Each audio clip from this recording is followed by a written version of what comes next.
Well, we are extremely pleased today to welcome the Toronto Transit Commission and their Innovation Challenge team. The team's challenge is improving customer flow through convenient, accessible mobility. Um, they took this from just this basic, a transit system with strong customer flow is a transit system with strong customer experience, customer accessibility, and customer safety, which all comes together to enrich equity-based customer demand for transit. And so the TTC team's innovation plan contains 4 elements that would specifically modernize, improve, and implement world-class best practices and a novelty idea to the TTC. And the team sought to answer that challenge through improving convenient, accessible mobility in the transit system.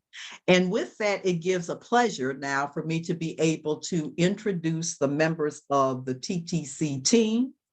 Amina Bulbulia, okay, she is an office services assistant at the Toronto Transit Commission, coordinating various projects in the TTC's Information Technology Services Department. Amina graduated with a Bachelor of Commerce from Ryerson University in 2021. She joined the TTC as a summer student in the summer of 2019 and got a full-time position in 2021 in the IT Services Department. Amina joined the AYA Challenge to be able to learn new things and meet new people. She also believed this would challenge her in a way that is different than her everyday routine at work. And some of her interests outside of working are sports, specifically being a Toronto Maple Leafs fan and hanging out with friends and family. And I won't say who, but we have some avid Colorado folks in the room, okay, on that end, okay. Our next team member is Gavin Versinge, I hope, okay, who is a programs and events specialist at the Toronto Transit Commission.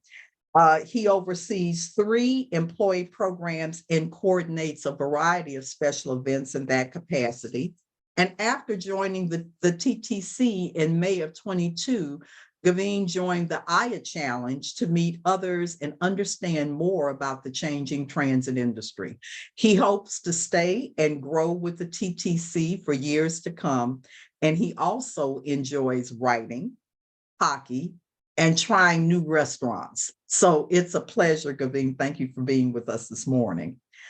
Next, we have Raina Marcinuk. Raina is a building services supervision co-op student at the Toronto Transit Commission. She is completing a bachelor's in chemical engineering at the University of Waterloo. And during her co-op, she joined the AYA Challenge in order to meet others who are passionate about improving public transit in North America and to be able to delve deeper into interesting innovations. Outside of TTC, Raina's interests lie in music, film, and time with friends. And then winding up, the TTC team, Innovation Challenge team, we have Zach Bedard, who, by the way, was a second place winner in our career awareness challenge yesterday evening.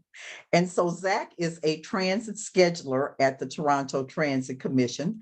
In that capacity, he includes all bus routes at the TTC's Arrow Road Division. He graduated from the University of Waterloo in 2021 with a Bachelor's of Environmental Studies, honors planning, and joined TTC immediately after graduation. During his studies, he interned for various other transit agencies such as York Regional Transit and Grand River Transit, as well as a stint at WSP's global consulting firm. Outside of work, Zach enjoys hiking and visiting new cities, and he is absolutely passionate about improving public transit in Toronto and around the world, and is working to make public transit a viable alternative to driving. And with that, I turn it over to the TTC's team's 3-minute video, okay, which introduced their compelling concept. Take it away, TTC. Thank you, Dr. Scott.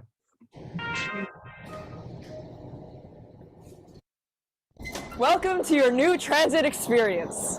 In tomorrow's transit system, we're bringing customer experience to the forefront through 4 targeted innovations in transport equity, data, and technology. For Toronto's new normal, we're pitching 4 ideas that will enhance the customer experience, reducing journey anxiety for users and putting them in control of their trip. To make an equity-centered normal, we're focusing on customer flow through providing convenient, accessible mobility. Have you ever experienced trying to catch a bus as it pulls away, causing you to wait longer and be late for your meeting? Things can fall apart quickly, turning a 20-minute transit trip into an hour-long wait by the side of the road. That's why we're proposing a new system to reduce transfer anxiety, which will put customers in control of their journey, fill an important data gap for planners, and make long trips more reliable. Using their mobile device or on-bus screens, customers will be able to select their transfer location when boarding the bus. From there, systems will do several calculations to determine whether the connecting bus can be held, to make the connection better. After making your bus connection and getting to your subway station, you don't want to get stuck at the gates. Collisions are common with our current bidirectional pressure gauge system. Bumping into someone is not the best way to start your day. Improving customer flow through semi-directional fare gates in our stations can get customers moving even better. Identifying where semi-directional gates can improve micromobility in our stations is a step towards being a safer, faster system for all. Once you're through the fare gates, take a listen around to hear the TTC's new system to move forward in transit accessibility. A new audio system straight from Japan with natural sounding auditory signals for the visually impaired. This new innovation will help customers who may struggle with signage take control of their trip. To find an exit, follow the bird song or the sound of running water for a bathroom. Simple cues that blend into the environment can be used to navigate and keep the system effective yet uninterruptive. Finding the correct path to take through a station can be daunting for many customers. It's popular Toronto folklore that over 20 people get permanently lost in Union Station every year, never to be seen again. While there might not be truth to that saying, the TTC can always make navigation easier for its riders. While signage can be useful to some extent, many people know that sometimes what you really need is a GPS. Digital wayfinding through third-party apps will allow customers to access in-station directions from their phone, directing them to the appropriate station exit, through the proper corridor to bus terminals, or via an accessible route to street level. Implementing these 4 innovations and best practices can help direct the TTC towards an equity-centered vision to fit the new normal. Transfer coordination, semi-directional fare gates, auditory navigation systems, and digital wayfindings all come together to put customers in control of their journey. Prioritizing customer flow helps to create a convenient, accessible TTC. Mobility is key. All right. Thank you so much, TTC team. The floor is yours. All right.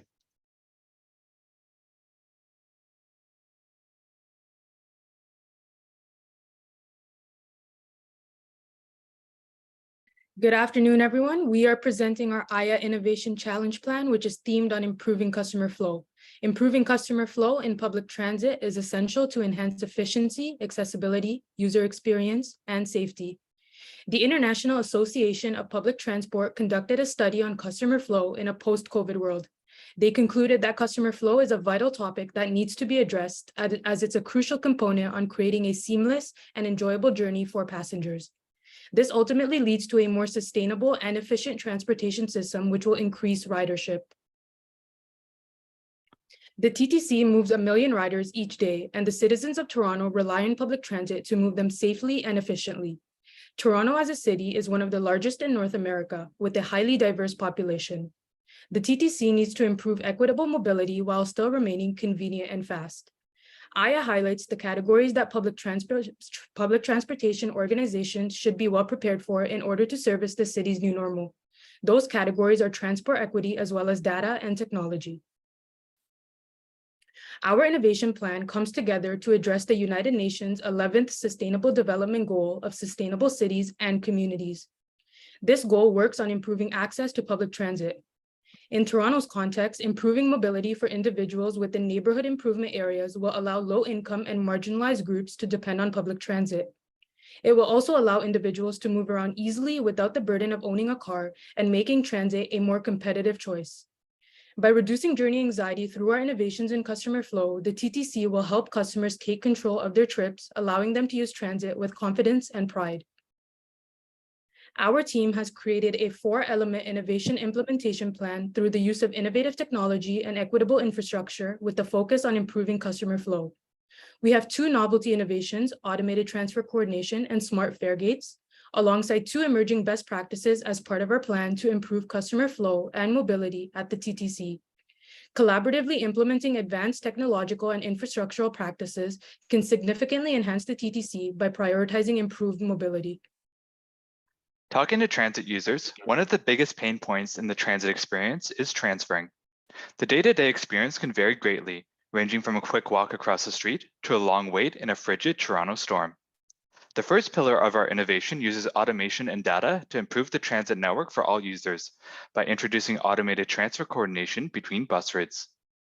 In many smaller transit systems, passengers can request the driver to radio a connecting bus to coordinate a transfer. However, this process has not been modernized or scaled for larger systems.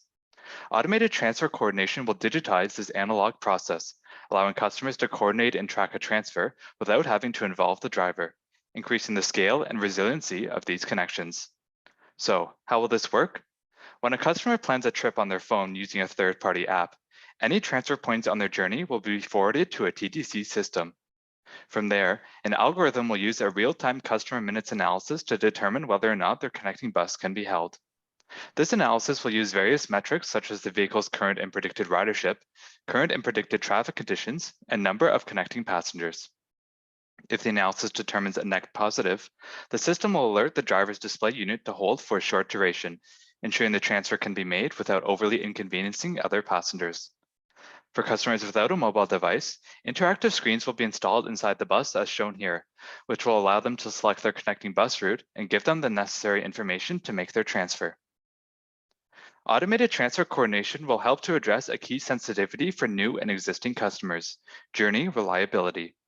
By making connections more reliable and providing real-time information to customers, travel times using public transit will be more consistent and predictable. In turn, this will improve service for groups that rely on public transit, as well as improve its attractiveness for choice riders. For transit agencies, automated transfer coordination will also improve data analytics by providing new data on transfer locations and journey patterns. In turn, this data will help planners prioritize connections and infrastructure at popular transfer locations. Automated transfer coordination presents many benefits for customers. Not only will it make the transfer process more reliable and predictable, but it also improves customer confidence in the system. Automated transfer coordination provides opportunities to the TTC to improve the reliability of transit by incorporating traffic signal timings to hold transfers. For customers with disabilities, automated transfer coordination will make their journey more seamless, as operators will be alerted to their impending arrival at a transfer point. However, a weakness identified is that it places additional burden on the operator when driving, as they have to ensure they can safely wait at a transfer location. Additionally, due to the size of and frequency of the TTC system, the number of transfers being coordinated will be a complex task for the system, which may limit the number of transfers being held for customers. So, how will we go about implementing transfer coordination? Like every great invention, we'll start off with a prototype. After developing the software to conduct the customer minutes analysis, we will select a few low-frequency routes to install in bus screens for route selection. Using existing capabilities within our computer-aided dispatch system to notify drivers about connections, we will design and calibrate the system using data collected from customers on these routes. We're estimating this pilot will cost $300,000, including the development of the software and procurement of the hardware. If the pilot saves customers time, we will begin rolling out the technology system-wide, including the creation of an API for third-party apps to integrate with. In determining its success, we will consult with various user groups, including the TTC's Accessibility Advisory Committee. Overall, automated transfer coordination is a revolutionary idea to improve the reliability of transit journeys, putting customers in control of their trip. The next implementation in innovating our customer flow practices are improvements we can take with the existing infrastructure in our stations. We identified people rushing through and colliding with each other, trying to enter and exit through the same fare gate, as all fare gates in our TTC stations are currently bidirectional. While many US transit agencies have one-way fare gates, the TTC has all of our fare gates as bidirectional, which can cause customer collisions and mobility delays. Our proposed implementation builds on this best practice in ways not seen in any other transit system. We can incorporate machine learning technology into our fare gates to understand customer movements based on real-time customer volumes. This will allow our fare gates to switch directions and align with customer flow needs using technology that's already seen in advanced elevator systems. This innovation would have a positive impact on customer flow within our stations by reducing the risk of customer collisions and keeping customers flowing smoothly through the gates. Through the use of machine learning, this can be optimized on a time of day basis to provide an optimal number of fare gates per direction based on customer demand. For example, after tracking the customer usage patterns through our fare gates at TTC's Union Station, we can see that on the Mondays in the afternoon rush, the majority of customers exited from the subway to the city's main commuter train station, with up to 12,500 riders in the busiest hour. Using this information, the gates could then set themselves for more exit gates, keeping customers moving while reducing collisions. This implementation would expand the maximum number of customers passing through our fare gates per hour, raising our customer capacity. By saving customers time, that time compounds, as saving one rider 5 seconds saves all the riders behind them 5 seconds too. This allows us to move more people faster in our stations, onto our service, and into our city. Our SWOC assessment showed us that for this innovation, a key strength would be creating a faster and safer way to control how customers flow, saving them time and increasing customer capacity. A weakness that we identified was that the customers may take time to get used to this new change, and in the short term, it would disrupt their transit experience as they learn it. The strongest opportunity we identified was incorporating machine learning to allow fare gates to program themselves, optimizing customer flow in ways not seen anywhere before. A challenge that we recognize is that this technology has never been used before in transit, and properly implementing it would be a new endeavor for the TTC in adapting our practices. Our cost analysis for this implementation would be $10,000 for the pilot stations, which would be done manually through entailing planning and physical labor costs. And then for the AI machine learning pilot, it would be $50,000 to $200,000, as we need to develop and adapt the technology to our fare gates. Upon completion of the pilot, we would evaluate customer feedback and changes in number of incident reports before rolling out the technology system-wide. In all, this innovation would take a best practice seen in other rapid transit systems, but would scale the idea novelly to implement a modern, sustainable solution to improve customer flow at the TTC and beyond. Navigating a subway station can be a daunting and overstimulating task. Reading signage surrounded by a constant flow of people can be a stressful environment for some, hampering their confidence when using transit. The third pillar of our innovation proposes implementing a best practice from Japan, which will improve navigation within stations for the visually impaired. Bringing this best practice to Toronto, a new audio system will play sounds to mark significant areas of the station, such as bird sounds for exits or flowing water for washrooms. Additionally, the system would provide audio navigation steps shared for each station, such as how to reach shuttle buses during a service disruption. These easy-to-understand audio cues will be added to improve navigation, making customer journeys more accessible and informative. Auditory navigation makes travel more accessible, convenient, and pleasant for all demographics. As the system draws on best implementations that are currently in place in Japan, it allows for new opportunities to deploy international best practices. Furthermore, given the upgrades necessary to improve the system, the project can also include a much-needed overhaul of our existing in-station audio systems. That being said, some customers might find audio navigation to be overstimulating given the amount of sound being played. This constant soundtrack could also be seen as an anti-homeless measure, further jeopardizing its implementation. Implementing audio navigation could also be done on a station-by-station basis, starting with a small-scale pilot to test its feasibility. Given the technical upgrades required for each station, we're estimating a per-station cost of between $75,000 and $250,000. This will include labor and materials to replace existing speaker systems within the station, as well as calibrating the acoustics for each station.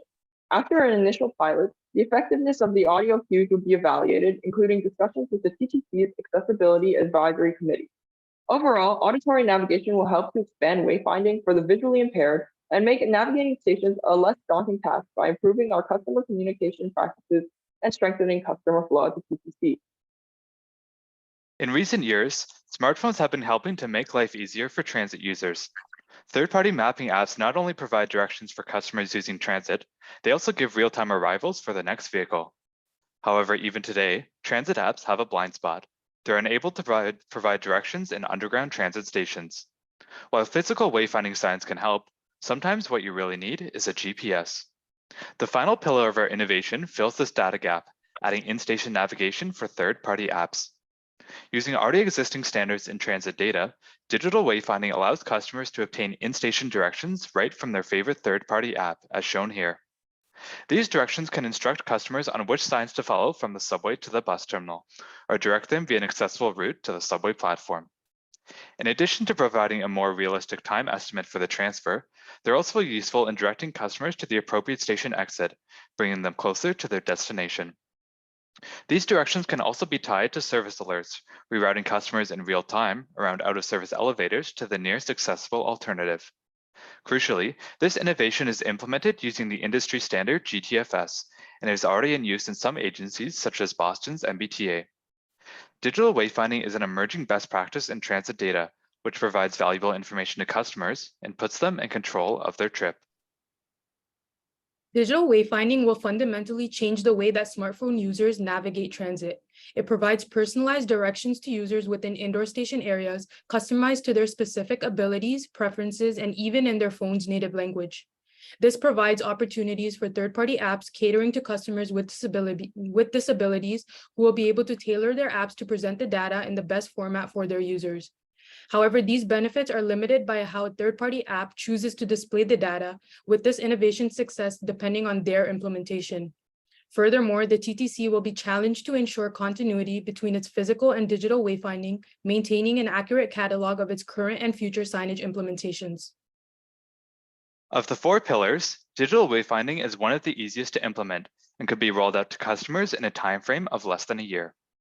Implementation would simply require collecting data on each station's wayfinding and layout and exporting that data to the GTFS format. Costs associated with this implementation are mostly around labor, which we're estimating at $30,000 worth to complete this project. Once the data has been shared with third-party apps, they would adapt it into their formats to share with customers, who can provide in-app feedback on its effectiveness. Overall, digital wayfinding will fill a critical data gap in transit navigation, making the system more accessible and reducing journey anxiety for first-time users. In summary, our innovation plan redefines customer flow at the TTC by prioritizing accessible, convenient mobility through automated transfer coordination and other infrastructural implementations. Toronto can improve customer flow to be a stronger transportation system that benefits everyone. Only through the innovative use of data and best practices for equity can we create a transportation system that supports the well-being and needs of all members of our communities. Our 4-element innovation plan focuses on enhancing customer experience, improving efficiency, and increasing ridership. By providing a more convenient and reliable transit service, these innovations will help make customers more confident during their transit journey. Through our innovation plan, we can create a mobility-first TTC that realizes our vision of being a transit system that makes Toronto proud. Thank you. Thank you. Thank you so much. With that, we will reset our clocks. And I'm going to turn it over to you, Leslie, for the judges portion with the Q&A. Well, thank you so much, Trey, and thanks and congratulations to the TTC team for just an absolutely fabulous presentation. And it really embodies the customer as the primary focus. And I was really encouraged by that. I live in San Francisco, and a couple of years ago, I was without a car for a year. And 90% of the city lives within 3 blocks of some public transit conveyance here. The great takeaway for me from my absence of a car was the need to just add so much shoulder time in one's schedule. So I particularly found the presentation just so exciting and on point. I'm joined by 4 other judges, an esteemed panel. And let me turn to our first judge to pose a question. And let's turn to Julia Gessner, who is the Director of Administration with TransDev US. Julia, any questions for the team? Well, first, I just want to say that this was a really excellent presentation. I really liked how you all included information about clear analysis of the strengths and weaknesses of every idea and also the potential cost of each idea. If you were to present this to the board at your organization, which would be the one topic that you would focus on that you think would have the most impact on the entire system?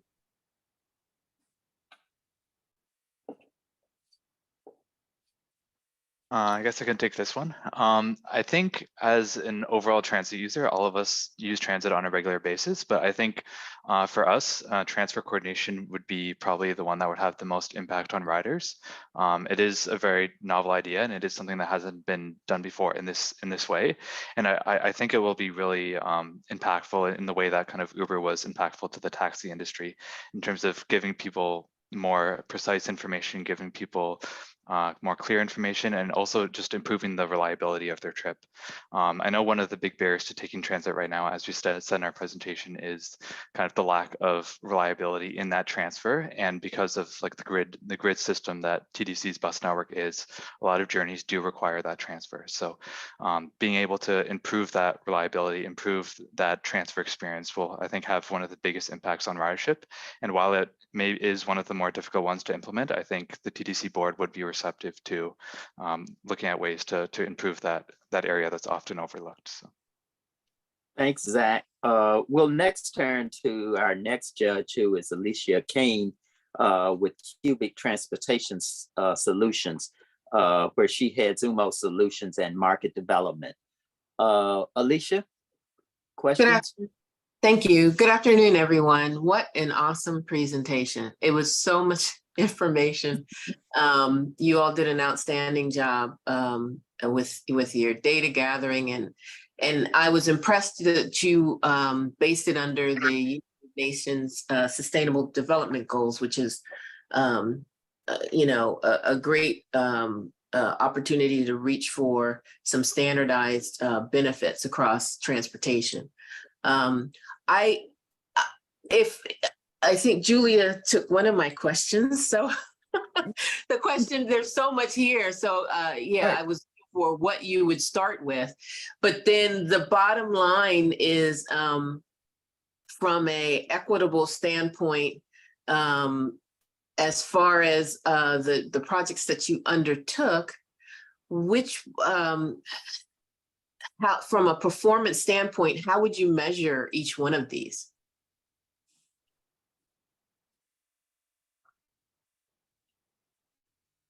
In terms of like accessibility and equity performance, in the slideshow we had some, and we went over our like measurements for how we track those, and then in each of them is just examples of how we would respond to the customer needs and see if the implementation would actually bring those impacts.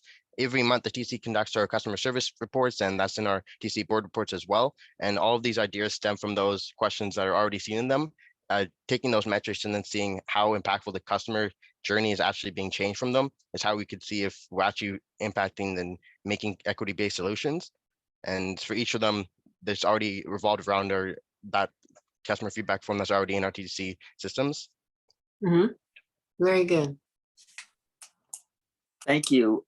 Let's hear from our next judge, Greer Johnson Gillis, who's with the Jacksonville Transportation Authority in Florida, where she is the Senior Vice President and Chief Infrastructure and Development Officer. Greer? Thank you, Leslie. Excellent presentation, TTC. You hit all of the points of the Innovation Challenge and even answered some of my questions by means of your presentation. So well done. I did come up with a question for you. Julia and Alicia brought out a point by asking you which one would you pivot to. And let me ask you this way. You've got 4 projects that really coordinated, provide that mobility experience for the customer. And I agree with Leslie. You put the customer first, or the rider first, I would say, because that's the important part. What are you going to do? How are you going to test to ensure that the deployments of all 4 of those projects were successful and can be coordinated once completed? Because they're all are going to be deployed at different times and completed at different times. How are you going to assure and test that they're going to be able to seamlessly work together and coordinate together once all 4 are implemented? So I'd kind of like to tackle this one. So the digital wayfinding and the transfer coordination are kind of connected in that they're like related to a customer who would use a phone, or a rider who would be very like digitally sound. And I feel that with the transfer coordination, if you are using the transfer coordination, you probably also would be using like a third-party app to map out your journey. And thus the digital wayfinding would definitely be helpful, especially, you know, if you're going you're making a trip that you don't usually make.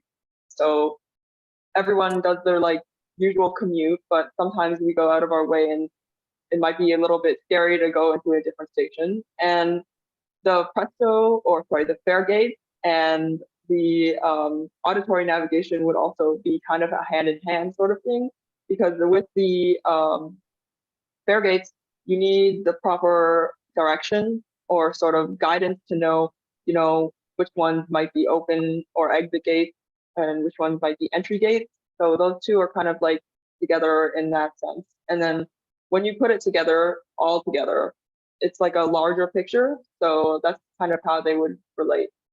Absolutely. Building on what Raina said, we have like a 4-element implementation plan because we want to bring like a unique perspective to the IA challenge. And that's just how we saw it at the TTC. As you said, there are 4 different projects, and we explained like the 4 different implementation plans for each of them, but they all do come together around our theme of improving customer flow at the TTC. And we want to have a customer first mentality here at the TTC, and that's how we took the project. And with the 2 of them being infrastructural practices and the 2 of them being technological practices, they are separate, but the impacts that they make on the customer come together to improve the TTC in ways that we really want to make happen, right? So the 2 infrastructure projects will be deployed and developed and tested first. The 2 technology projects will be deployed together, tested, and then they seamlessly come together, correct? Yes. Yes. Yes. Great. Thank you. Well, next, thank you, Greer, and thanks for the response. Let's hear from our next judge, Andrew Brennan, who's based in Boston, where he's a vice president with HMTB, engaged in their national transit and rail practice consultancy. Andrew. Thank you. I feel like I'm mimicking my colleagues here, but that really was an incredible presentation. It was incredibly well done. Thank you for that. I have a lot of thoughts, but I want to focus on the transfer one, because that's this one that intrigues me a lot. Two pieces. Number one, you're thinking about it, you know, start on, I think you said 3 low volume, low frequency bus routes as a pilot. If we're successful, you'd ultimately expand it. Would you be able, is it bi-directional? Would, you know, if I was transferring from a bus to a rapid transit vehicle, a rail vehicle, would I be able to do the same? Could I do it between, you have streetcars and you have subway in Toronto, I think too. Could you transfer, was it transferable between all the modes in both directions? And is it transferable to other, I think you have other transits providers in the region too. So could you go, could it ultimately work between agencies to be fully multimodal? I definitely think it could. I imagine there would be some difficulties doing a bus to subway transfer, just because you probably don't want to be holding a subway. The other thing is, a lot of our subways, like all of our subways, are 6 minutes or better, and all of our streetcars are 10 minutes or better. So it's not an undue burden to wait for the next vehicle. In terms of like the ideal way this was visioned was bus to bus, or you could even do like subway to bus and streetcar to bus. But the main goal was to go towards a bus, and especially towards those more low frequency routes that customers, if they miss a vehicle, they're waiting a lot longer for the next one. It definitely would be possible to expand it out to our neighboring transit agencies as well. Like we connect with 4 local transit agencies on our borders, as well as our regional GO Transit service. So if this technology was developed like using like an open software that we could export to others, like I know Boston's MBTA, for example, they I forget the exact term for it, but I know they have like an in-house customer technology department that exports stuff for other agencies to use. So it could be developed on that model so that other agencies could use it as well. But it could definitely be something that's not unique to the TTC, that could interchange between other transit agencies as well. And that is definitely something that would help a lot of Torontonians, because I believe something like 4% of TTC's riders do come from our suburban bus agencies.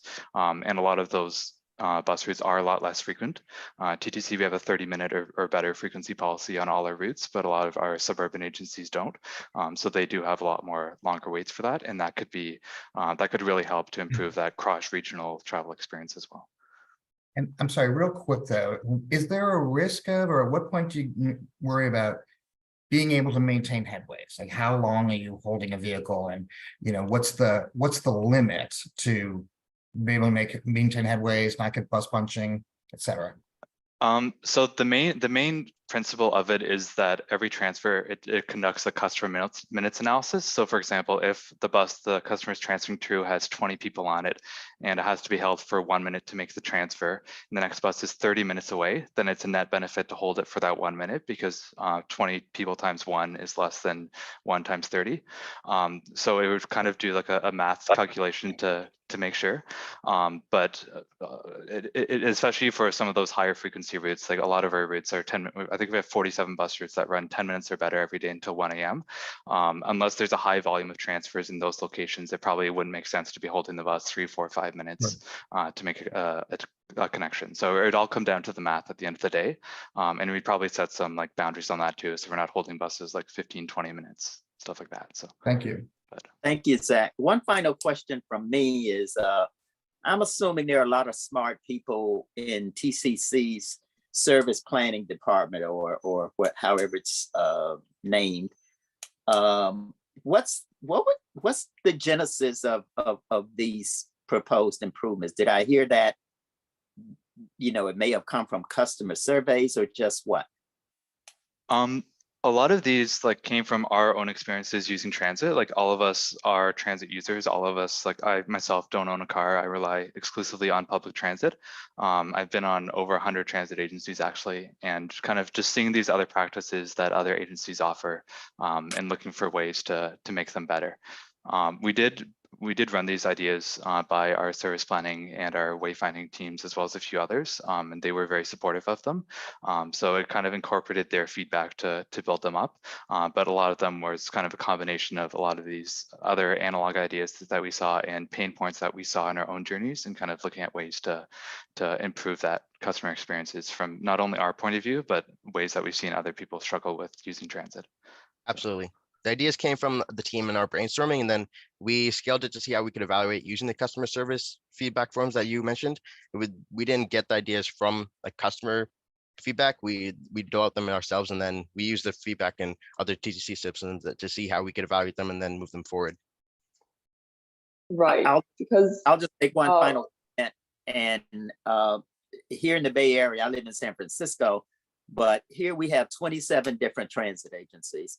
And growing out of the pandemic, we've had a blue ribbon task force that's been charged with tasks to really reimagine our system here. And one fundamental takeaway is the need to make it a seamless system. And it seems I want to follow your efforts in this regard and try to replicate some of that here.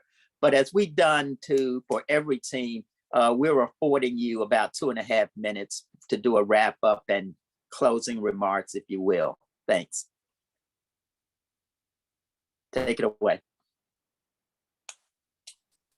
Sorry, it's muted. Yeah, this was a great process in terms of developing our innovation challenge. We formed as a team at the beginning of January, and we really over the last 4 months, we met every week. We did a lot of brainstorming, and it took us a long time to come to this final presentation. But the 4 innovations that we came up with, we're really proud of, and we're really excited to see them get implemented, hopefully over the next few years. We have been talking to a few of our teams about making these come to life. Digital wayfinding does seem to be the most viable one for the short term, and we're excited to hopefully be rolling that out maybe over the next year or so. And the other innovations as well, there definitely has been interest in seeing how they can be developed, and we're excited to be bringing these brainstorm ideas to real life as well. I'm not sure if any of my other teammates want to add as well. Awesome. Thank you, Zach. Just to echo on that, it was a really great experience, and the TTC is a huge organization. We have over 17,000 people in our team, and the 4 of us, we probably would not have met for who knows how long without this experience. And then just getting together and then working with a lot of the different departments of our team, we were really proud of the solutions that we came together with, and it was just been a great experience, and we're very happy with how we came together. If Amina and Raina want to add anything quick? Yeah, I just want to say thank you, everyone. Just to echo Zach and Gavin as well, like we had a great experience doing this. We met almost every week, and I do believe that we've gotten a lot closer since the first time we met. So that's been a huge positive. So Yeah, I also just wanted to, I guess it's sounded kind of repetitive, but I am very thankful for like the opportunity, especially meeting everybody, and like as you might remember from my introduction, I was a co-op student. I actually am no longer working right now. I'm in school again. But it was very interesting for me because I think that public transit is very important, because like Zach, I also do not own a car. I do not drive, and it is my only form of transportation. And I think it's really important that in North America it gets better. And it was very exciting to be able to look into it more with people who are also excited about it. I'm very happy that we got to present something that I was proud of. And a big thanks to Ike as well, who is our mentor throughout this. He really helped us in terms of connecting us with different areas of the TTC and making our presentation what it is today. So Thank you, TCC team. Dr. Beautiful. Scott, Okay, well, thank you so much. I have just been impressed by the extent of participation and everything that we've seen displayed by the TTC team. I want to thank your leadership, your CEO, Rick Leary, who was right in from the very beginning, Bim Case, Mohammed, thank you so much. And Adriana Ruiz, I can't say enough about you. I'm sending you 10 shirts. Great. And then we'd also like to acknowledge there's some real strong supporters in your area, your local Conference of Minority Transportation Officials. Toronto was one of the first ones that was out there saying, we want to help, we want to help. And then we also want to really acknowledge ATU Local 1587. I think they were one of the presenters at one of our lunch and learns with CZAC. There were some questions that we had in there on worker voice and everything. So I know he came through as number 2. So anyway, with that, I just want to say we're very, very, again, we're very honored for the work that you've done and for your participation in our program. And we look forward to working with you in the future. Thank you. Thank you, everyone. With that, we'll close out. Appreciate your time today. Thank you. Have a good day, guys. Have a good one. Have a great day. Bye-bye.